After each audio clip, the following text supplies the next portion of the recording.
दिव्या को देखने लड़के वाले आए हैं, लेकिन उनकी बातों से लग रहा है कि वो लंबी लंबी फेंक रहे हैं।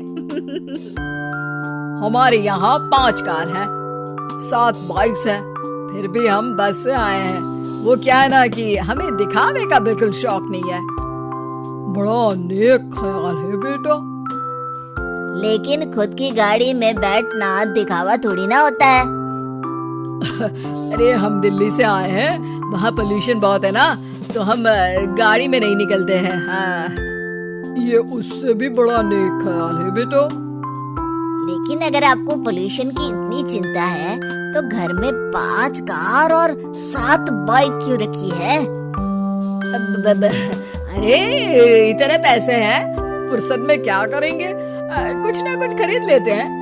अभी पिछले ही हफ्ते एक हेलीकॉप्टर खरीदने का सोच रहा था। तो क्यों नहीं खरीदा? अरे उसके पंखे हवा ज्यादा देते हैं, हमारी माँ को ठंड बहुत लगती है ना, अब बुजुर्गों का ध्यान रखना पड़ता है ना।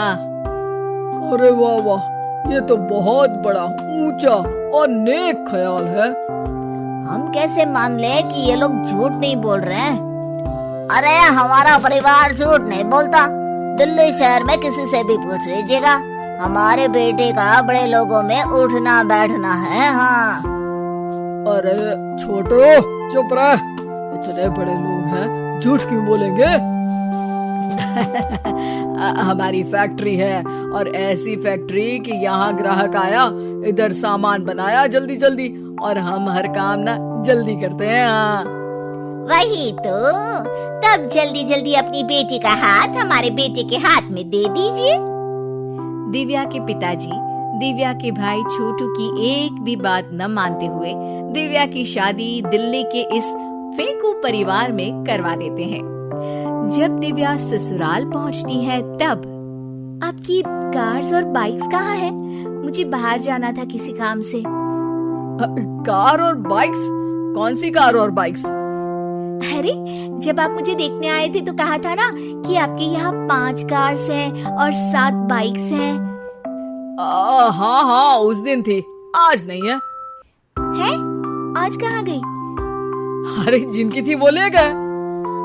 मतलब वो आपकी नहीं थी?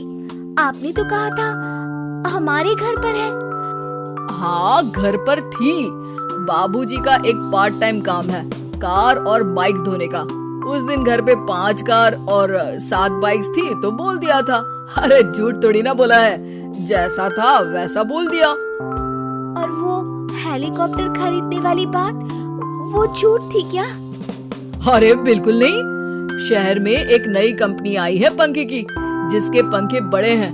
कंपनी का नाम हेलीकॉप्टर रखा है। जब लेने गए तो हवा बहुत तेज फेंक रहा था, तो माँ ने बोला ठंडी लगेगी बेटा।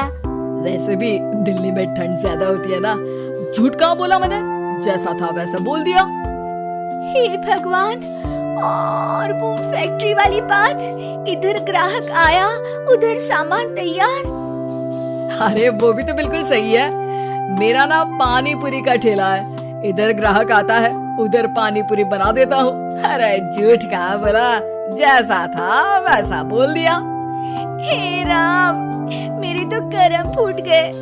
आपने तो कहा था कि आप लोगों का बड़े लोगों में उठना बैठना है। अरे है तो, पहले मैं बहुत बड़े लोगों के यहाँ नौकर था। जब भी कोई गलती करता तो वो मुझसे उठक बैठक लगवा देते। हो गया ना बड़े लोगों में उठना बैठना।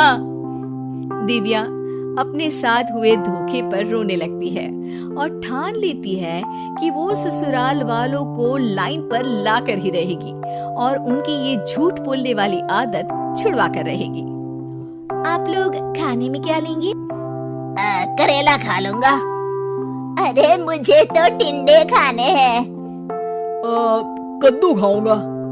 अच्छी बात है, खाने की टेबल पर मिलते हैं। शाम को जब सब खाने के टेबल पर मिलते हैं तो सब देखते हैं कि टेबल पर प्लेट्स में एक पूरा और कच्चा कद्दू रखा है, कच्चा करेला रखा है और कच्चे टिंडे भी रखे हैं।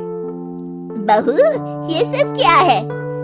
ससुर जी के लिए करेले, आपके लिए टिंडे और श्रवण जी के लिए कद्दू। अरे वो तो दिख रहा है, लेकिन ये पकाया क्यों नहीं है? आप लोगों ने पकाने को तो नहीं कहा था, बस मैंने पूछा था क्या खाएंगे, तो आपने ये कहा था कि करेले, टिंडे और कद्दू खाने वाले हैं। ये क्या मजाक है दिव्या, तुम झूठ बोल रही हो। अरे मजाक कहाँ है, आपने कहा कद्दू खाएंगे तो खाइए, ऐसे थोड़ी ना कहा था कि पका हुआ खाएंगे।